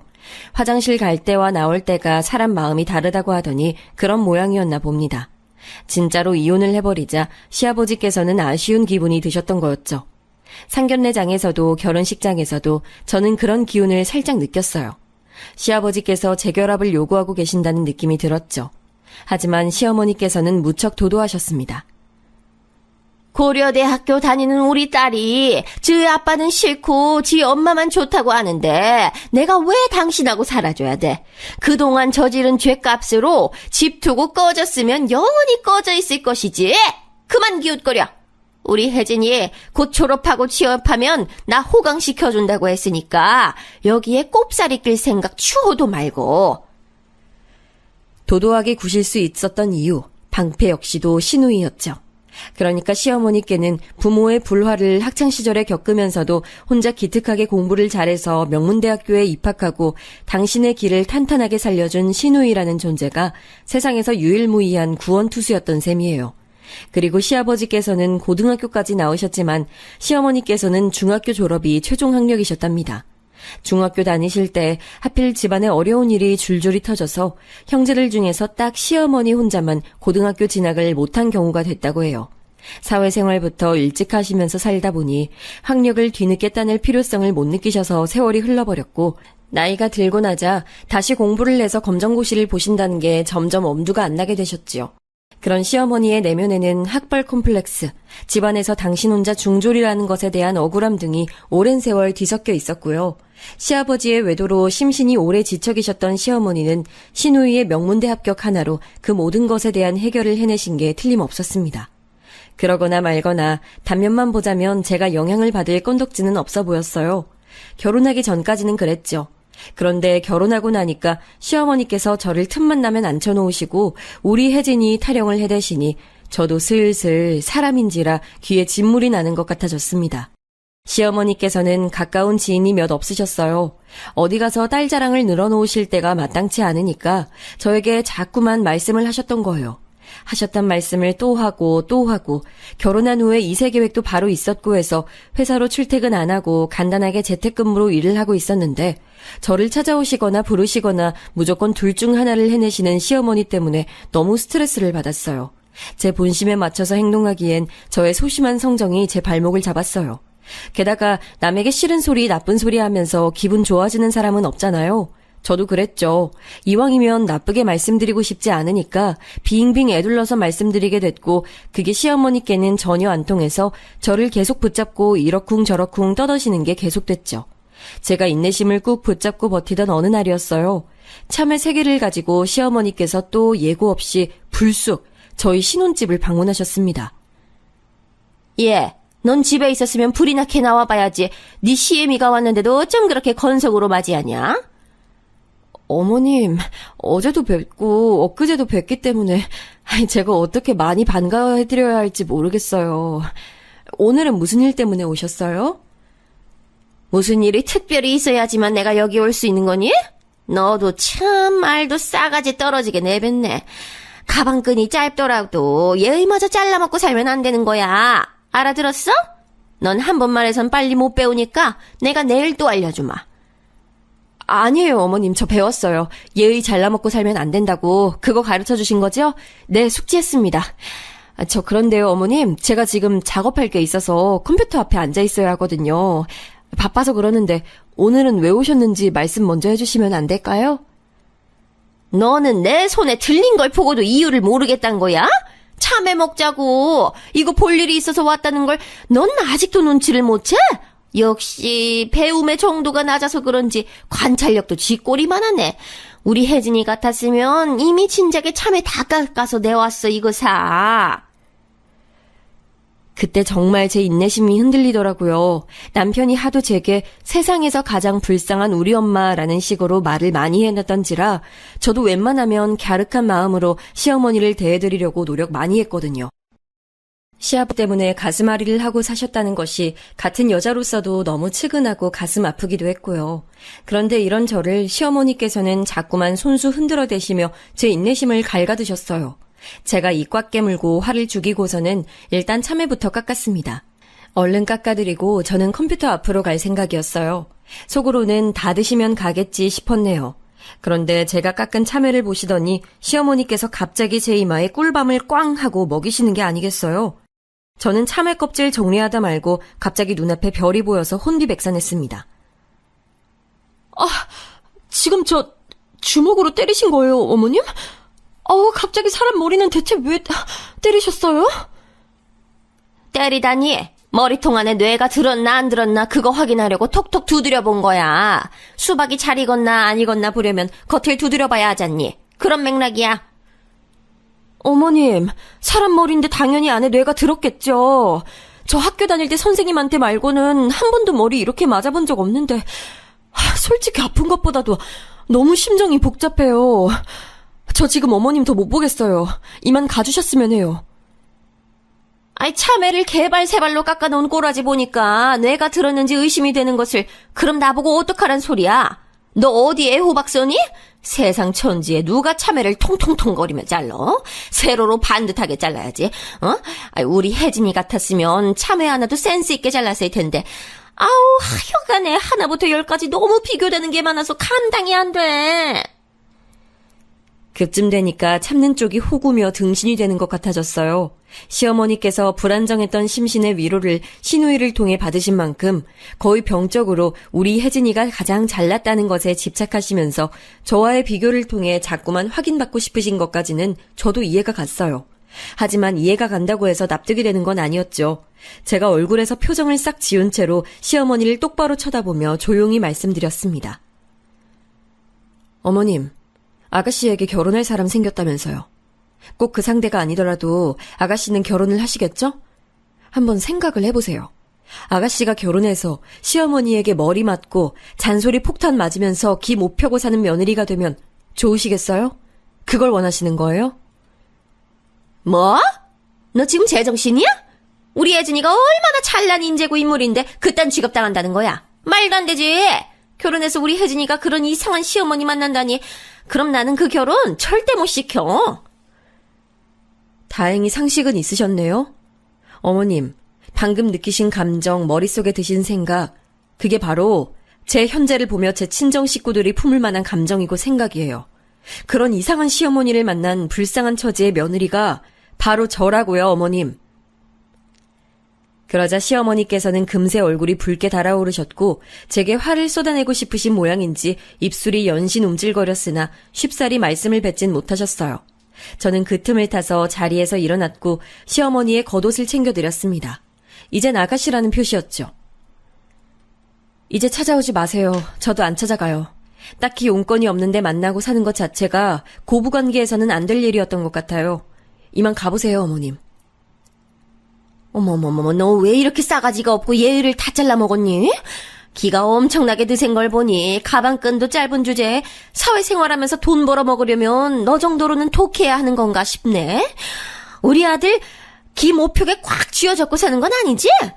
넌 아물래 우리 혜진이한테 나쁜 소리 해다는 건 아니겠지? 그런 의심을 왜 하세요? 저 그렇게 안 살아요. 저를 꽉 쥐어잡고 싶어 하는 사람, 저에게 나쁜 소리 하는 사람은 있어도 제가 다른 사람에게 그러고 살진 않아요. 안 그러려고 노력하면서 산다고요. 지금 너에게 그러는 사람이 바로 나란 얘기하고 싶은 거야? 이런 맹랑하고 건방진 걸 보았나?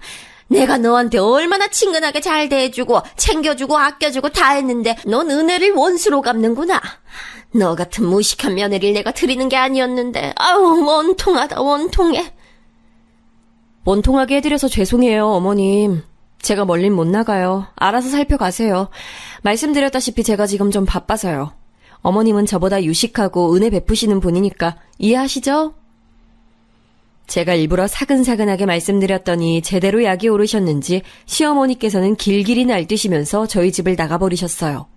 나가시면서도 저에 대한 욕을 계속 중얼거리시더군요. 제법 대범하게 배짱을 부리며 시어머니를 상대하고 또 물리쳐냈으나 저는 다리에 힘이 풀려서 거실에 한참을 주저앉아 있어야 했어요. 왜 기어이 사람 입에서 직설적이게 모진 말이 나오게 만드신 것인지 시어머니가 원망스러웠죠. 그리고 그날 남편이 퇴근했을 때 저는 아뿔싸 싶었습니다. 제가 이런저런 상념에 빠져있느라 잠시 간과하고 말했던 거예요. 시어머니께서 당연히 당신의 아들인 제 남편에게 전화를 거셔서 미주알 고주알 다 떠드셨을 거라는 사실을 말이죠. 저를 보는 남편의 눈빛에서 저는 실망 혹은 슬픔 같은 기색을 느낄 수 있었어요. 시어머니께서 저를 대단하게 묘사해 놓으신 게 틀림없었어요.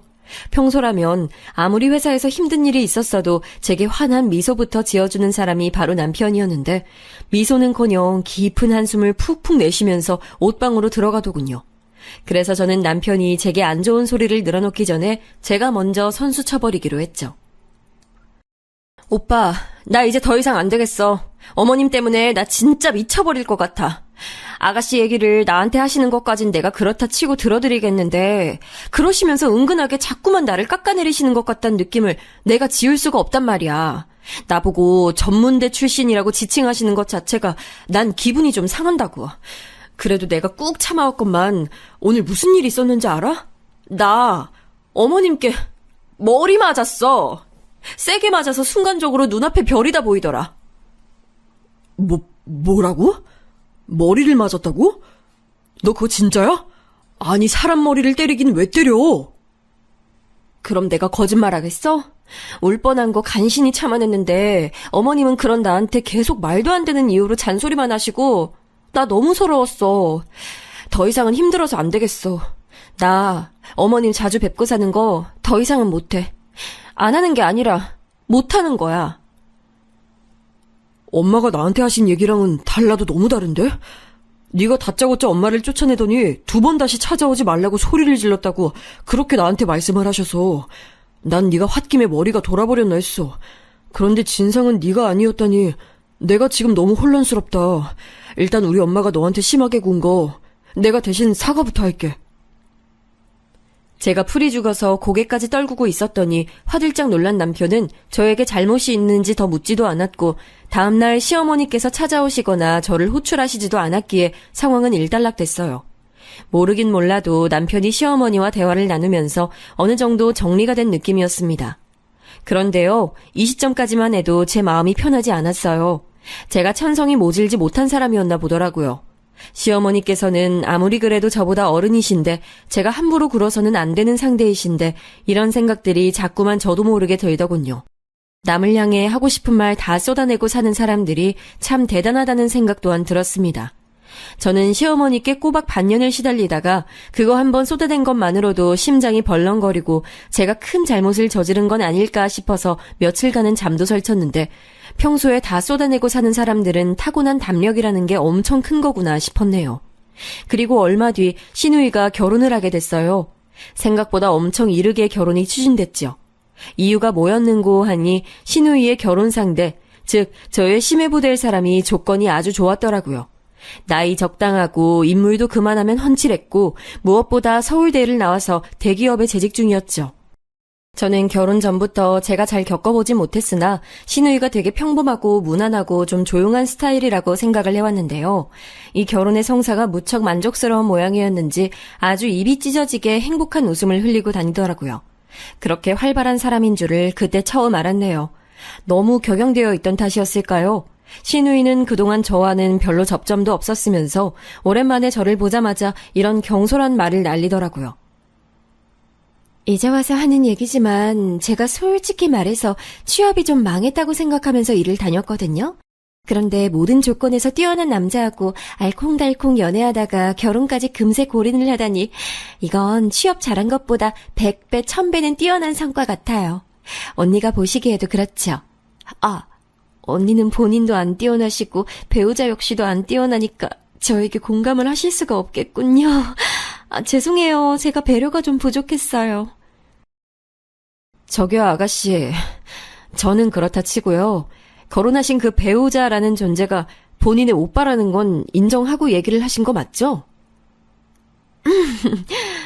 꼭 그렇게 안 짚어주셔도 되는데요. 언니는 이상한 데서 집요하신 스타일인가 봐요. 왜 저희 엄마랑 싸웠다고 하는지 알 것 같아요. 헛기침을 연신 날려댄 시누이는 그러고 나서는 갑자기 화제 전환을 했고 제가 어이없다는 눈빛을 쏘아대는 것을 열심히 못 본 척하면서 절 외면했어요. 그제서야 저는 굉장히 보통이라고 여겨졌던 시누이 역시 꽤나 독특한 구석이 있다는 걸 알게 됐던 것이죠. 콩 심은 데 콩 나고 팥 심은 데 팥이 난다더니 정말 그렇더라고요. 시어머니와 외모가 닮은 쪽이 남편이라서 저는 더욱 시누이는 시어머니와 결이 다른 인물이라고 여겨왔는데 오판이었던 것이죠. 기가 막혀서 저는 절레절레 고개만 흔들었고 굳이 시누이에게 더 따지지 않았어요. 시누이의 결혼 소식차 시댁에 모인 참이었기 때문에 당연히 시어머님께서도 계셨고 저는 되도록 조용히 있다가 조용히 사라지고 싶었기 때문이에요. 시어머니를 뵙기가 조금은 민망하더라고요. 그런데 갑자기 예상하지 못한 상황이 벌어졌어요. 남편이 식사 후 부엌에서 식기를 정리하고 있던 저에게 손짓을 몰래 하더니 저를 작은 방으로 데려가는 거예요. 영문을 모르고 따라가 봤더니만 글쎄 그곳에 시어머니께서 어색한 표정으로 계셨습니다. 상황 파악을 한 제가 욱해서 남편을 쏘아봤죠. 그런데 눈치가 없는 건지 남편은 저에게 윙크를 날리며 조용히 문을 닫고 나갔습니다. 시어머니와 화해의 장을 마련해 준 거예요. 진짜 미치겠더라고요. 남편이 우리 엄마가 세상에서 제일 불쌍해 라고 생각하는 사람인 것을 제가 간과했던 게 잘못이었겠죠. 아내인 제 의견은 개코도 물어보지 않고서 독단적으로 시어머니와 샤바샤바해서 이런 자리를 만든 남편이 원망스러운 건 원망스러운 것이고 당장에 어떻게 해야 할지 몰라서 저는 멋쩍게 미소만 흘려댔어요. 죄송했다고 해야 하는 건지 아니면 다른 말씀을 드려야 하는 건지 갈피를 못 잡으며 미소만 간신히 짓고 있을 때였습니다. 시어머니께서 정말 난데없이 눈물을 또르륵 흘리셨어요. 어머님 혹시 지금 우시는 거 아니죠? 나는 내 스스로가 맞는 말만 했다고 치우쳐서 네가 당혹스러울 수도 있었다는 사실을 놓치고 말았더구나. 맞는 소리를 하더라도 그걸 때와 장소를 가려가며 해야 했었는데 바보한테 바보라고 부르면 그거 듣고 좋아하는 바보는 없잖니. 내가 이걸 알았어야 했는데 내 생각이 짧았단 걸 인정하마. 내가 중학교까지밖에 못 나와서 이런 헤아림이 부족한가 보다. 배움이 얕은 내 탓이고 내 잘못이지. 네? 어머님, 학교를 중학교까지밖에 못 나오신 거랑 지금 이 상황이 무슨 연관이 있는 건지 저는 일단 잘 모르겠고요. 그때 제가 어머니께 조금 무례하고 너무 격의 없이 굴었던 것 같아서 제가 계속 마음이 편치 않았고 그 부분은 꼭 사과를 드려야겠다고 생각하고 있었어요. 그날 죄송했어요. 시어머니의 발언 속에서 약간 이게 뭐지 싶은 구석을 발견했지만 갑작스럽게 독대를 하게 된 상황이었기에 제가 살짝 정신이 없어서 그냥 넘겨버렸어요. 어차피 제가 시어머니께 사과를 드리고 나서 그 후로 적당한 거리를 두고 지나면 장땡이라고 생각하고 있었으니까요. 뭐가 됐든 상관없다 싶었네요. 그런데 제가 아니랬던 거죠. 제 사과를 들으신 시어머니께서는 갑자기 고개를 끄덕끄덕 하시더니 작은 방 문을 활짝 열어 젖히시면서 거실을 향해 큰 목소리로 말씀하셨습니다. 얘가 나한테 미안하다고 사과하네. 정식으로 사과하고 앞으로 잘 지내보고 싶다고 했어. 그러니까 다들 우리 두 사람 일은 더 이상 걱정하지 않아도 돼. 이럴 수가 전혀 상상하지 못한 전개였습니다.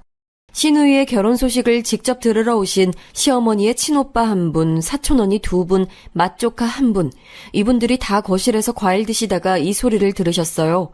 그리고 사촌언니 되시는 한 분께서 이렇게 받아치셨죠.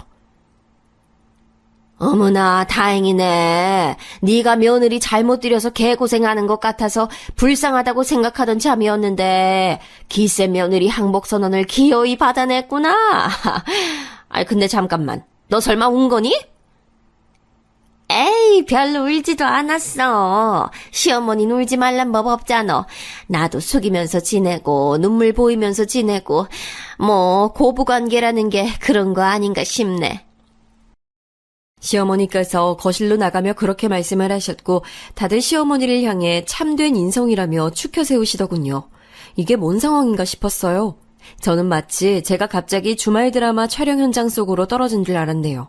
저는 아무 생각이 없었는데 상황이 이런 식으로 포장되었단 것이 믿어지지 않았고 남편이 흐뭇한 표정으로 저를 보며 미소를 지어주길래 그게 가장 황당했습니다.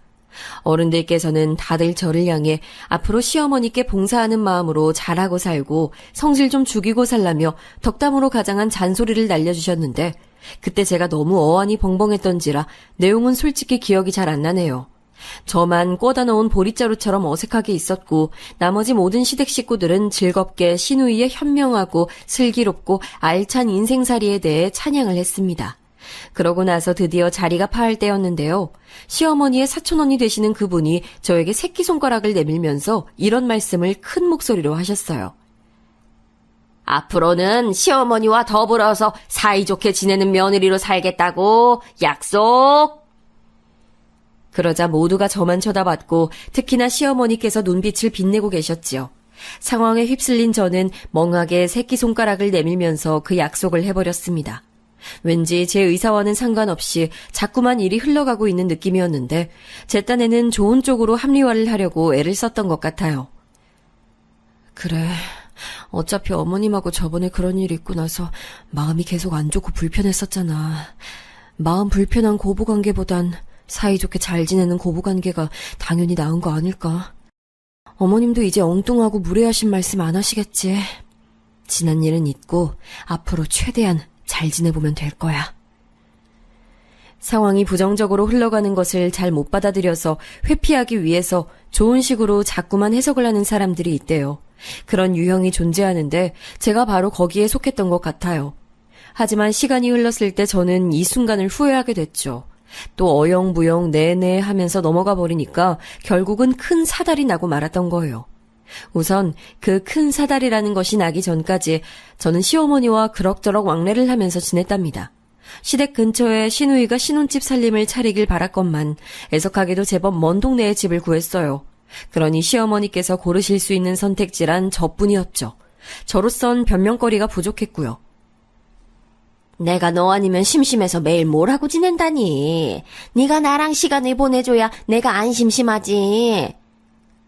어머님, 저 일하는 사람이에요. 집에서 업무를 본다고 해서 제가 백수가 아니에요.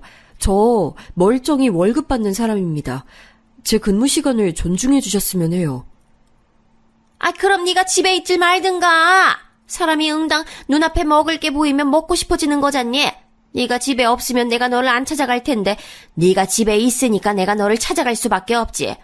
근데 넌 어째 금세 임신 계획이 있다고 하더니만 너무 소식이 없다. 이럴 거면 집에서 근무하는 보람이 있기나 한 거니? 대꾸하기도 싫어서 그냥 가만히 있었네요. 그런데 시어머니의 막무가내식 우기기를 접한 저에게 한 가지 깨달음이 찾아왔어요. 제가 왜 아등바등 뭘 위해서 재택근무를 고집하고 있었을까 하는 것이었답니다.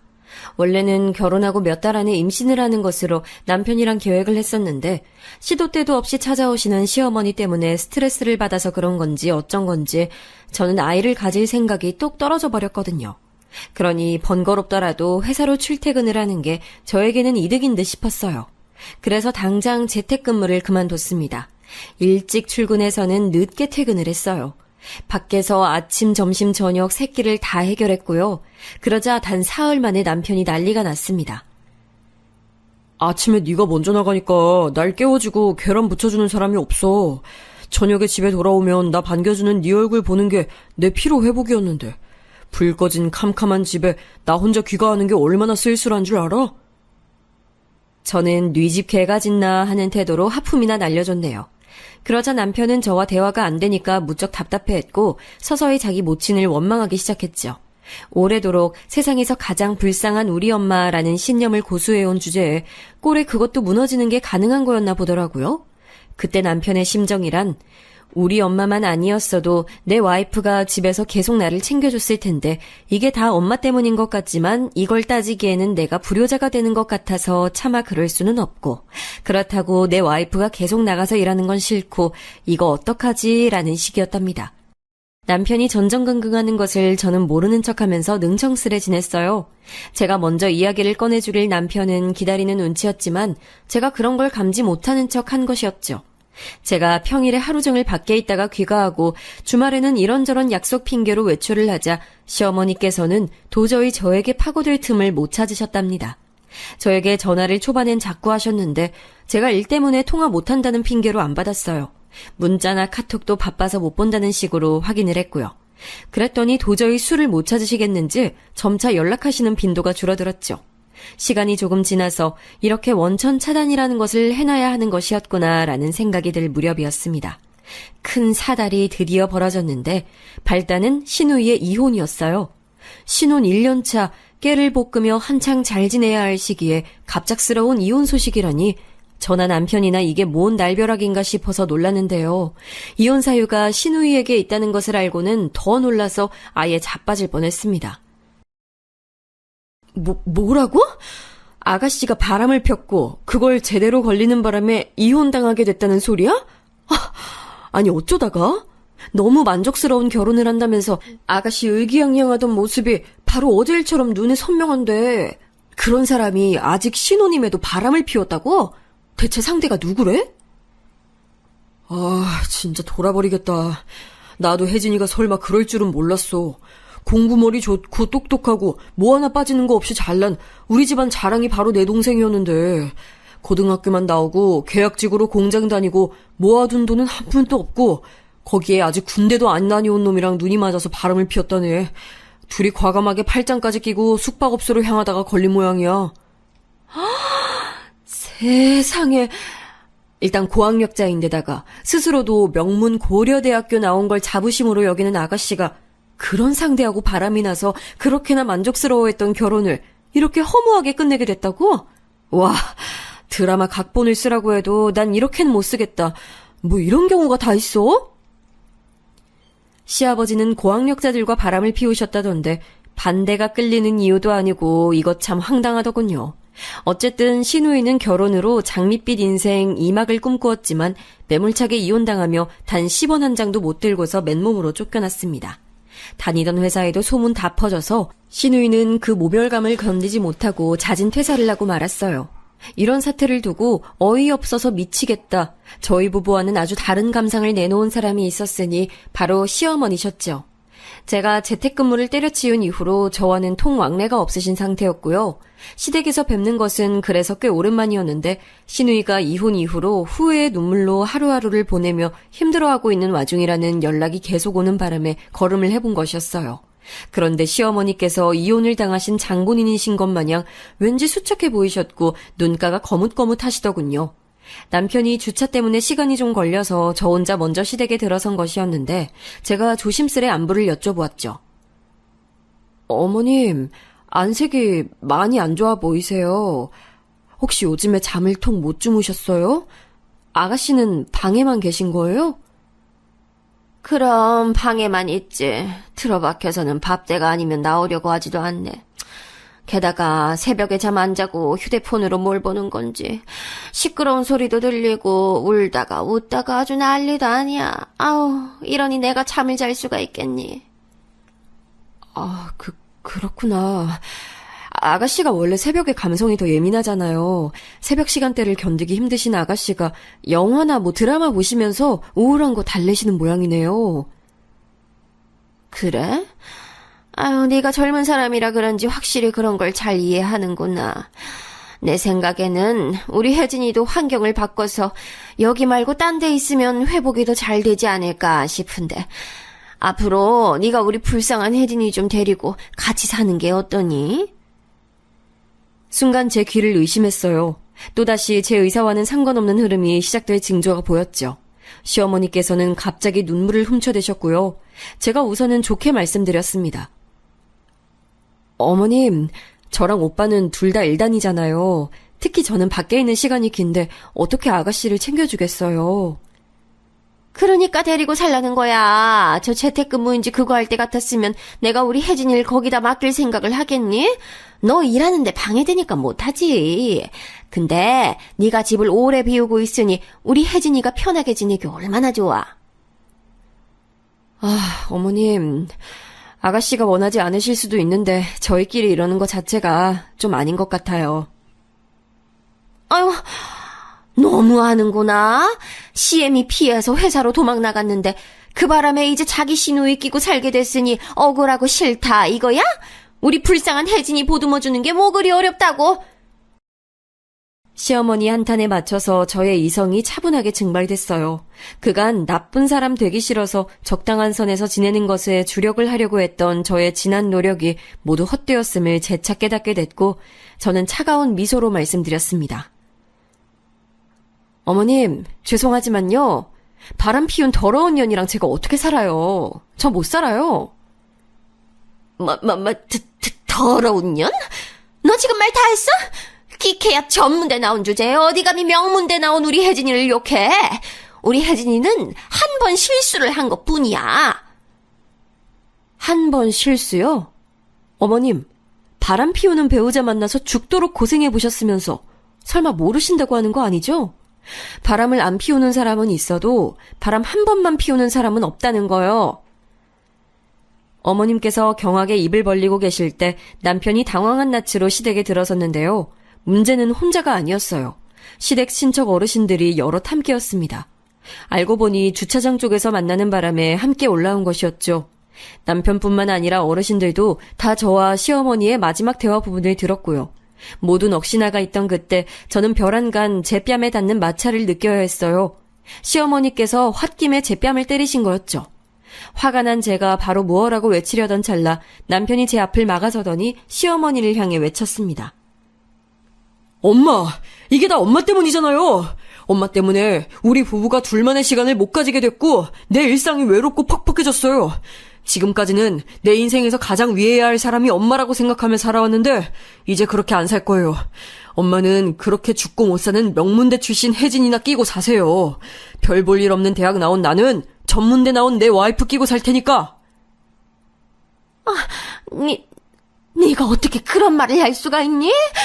네 동생 명문대생이라고 누구보다 자랑스러워했던 거 바로 너였잖아. 그렇다고 해서 엄마가 날 두고 내 동생만 위하고 칭찬해온 게 좋았다는 건 아니니까요. 못난 아들은 못난 며느리와 둘이서 잘 살 거니까 잘난 딸이랑 잘 사세요. 저도 더 이상은 못 참아요. 시어머니께서는 거의 혼절하신 듯 충격을 받으셨고요. 주저앉으신 시어머니를 친척 어르신들이 살피는 동안 저는 남편하고 시댁을 빠져나갔어요. 약속한 것도 아닌데 서로 두 손을 꼭 맞잡은 채였죠. 그간 다사다난한 일이 많았지만 지나간 날은 다 뒤로하고 앞만 보며 잘 살아가자는 무언의 약속이었네요. 그 이후로는 우선 시어머니께서 저와 남편에게 번갈아가며 용서를 비셨으나 그게 저희 두 사람의 마음을 움직이진 못했네요.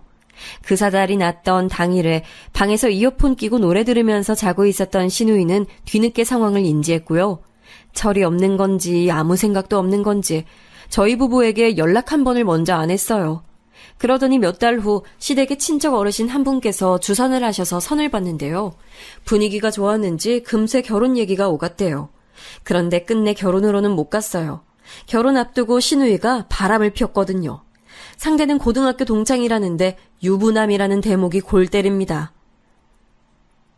우리 혜진이가 설마 자기 아빠 닮아서 바람기를 물려받았다고? 아니야, 그럴 리 없어. 우리 혜진이가 얼마나 자랑스러운 딸인데 이번에도 실수인 거야. 시어머니께서는 필사적으로 부정을 하셨는데요. 이미 시댁 친척 어르신들은 한 번 실수라도 두 번은 고의라고 여기셨기에 다들 등을 돌려버리셨어요.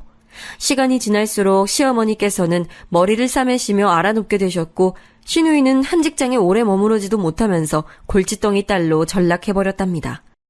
이래서 열길 물속은 알아도 사람 속은 모르는 법이고 길고 짧은 건 대봐야 한다고 하는 건가 봐요. 옛말에 틀린 말 하나 없네요. 제 이야기는 여기서 매듭을 지을까 해요.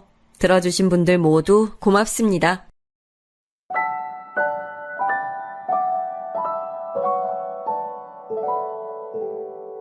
you